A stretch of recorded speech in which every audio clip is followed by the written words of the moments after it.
Elon tries all sorts of things for a long time.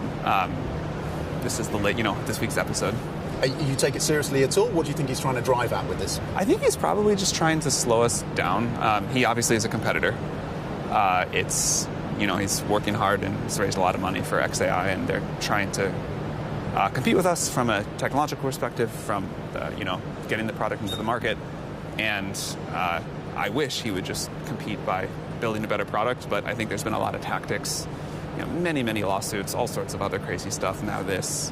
And we'll try to just put our head down and keep working. Does it make it more difficult to move from that non-profit model to that for-profit model for OpenAI? We're not moving to a for-profit model. We're not sure we're going to do it all, but no matter what, the non-profit will continue to be extremely important. It will drive the mission. It will continue to exist. The board is looking at lots of options about how to best structure for this next phase, but the non-profit is not changing into anything or going anywhere. I mean, whether they did or didn't, they built a good model. Many people will distill from many other models. Again, I feel so confident about our research roadmap and also our product roadmap that, DeepSeek will do whatever DeepSeek's going to do. Other people do whatever they're going to do. And we're just going to try to build the best technology we can and get it into people's hands. And I think that's mostly going pretty well. Do you think Musk's approach then is from a position of insecurity about XAI? Probably his whole life is from a position of insecurity. I feel for the guy. You feel for him? I do, actually. I don't think he's a happy person. I do feel for him. Okay. Do you worry that he has this proximity to the president and that he can influence the decision-making of the US presidency and policies around this agenda on AI? Not particularly. Maybe I should, but not particularly. I mean, I try to just wake up and think about how we're going to make our technology better. Sam Altman with Tom McKenzie in Paris. We go to London now. When they walked me in the room and they said, we got a fun thing for you to do. Own YouTube. The first book I read. Like, comment, subscribe by Mark Bergen. Cover to cover inside YouTube's chaotic rise to world domination. Observing OpenAI in Paris is Bergen in London. Mark, what does Macron want out of this? What do European leaders want out of an AI soiree in Paris?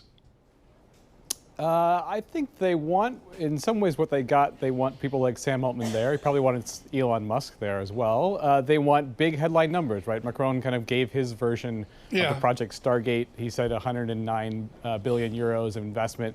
If you look at the finer points there's a lot of details yet to be filled in, and some of those are over a massive timeline.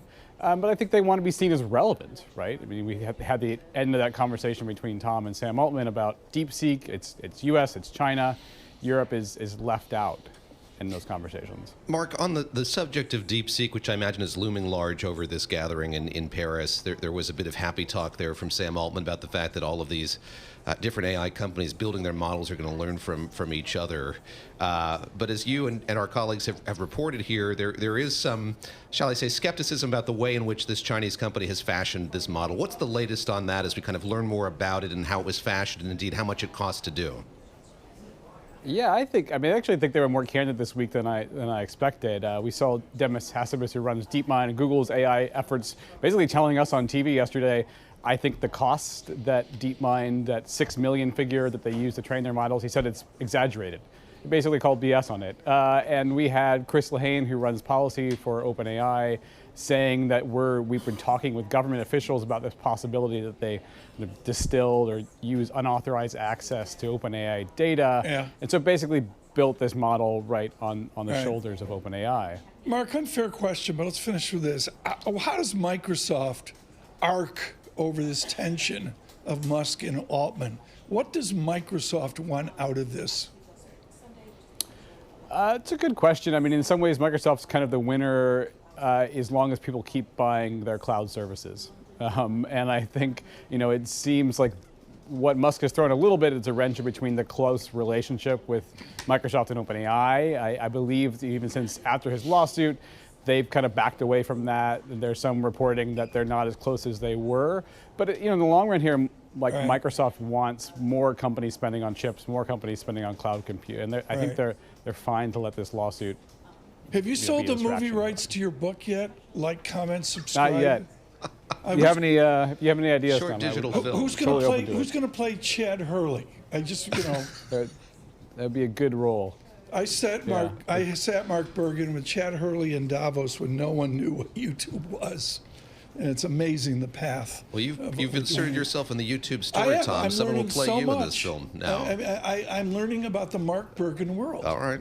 Mark, thank you so much. Bye, The book Mark. is like, Thank you. comment, subscribe. Really can't say enough about it. Inside YouTube's chaotic rise to subscribing to Bloomberg Podcast. That's what it says right there on the cover. Please subscribe to our YouTube experiment. We particularly say good evening on the Pacific Rim.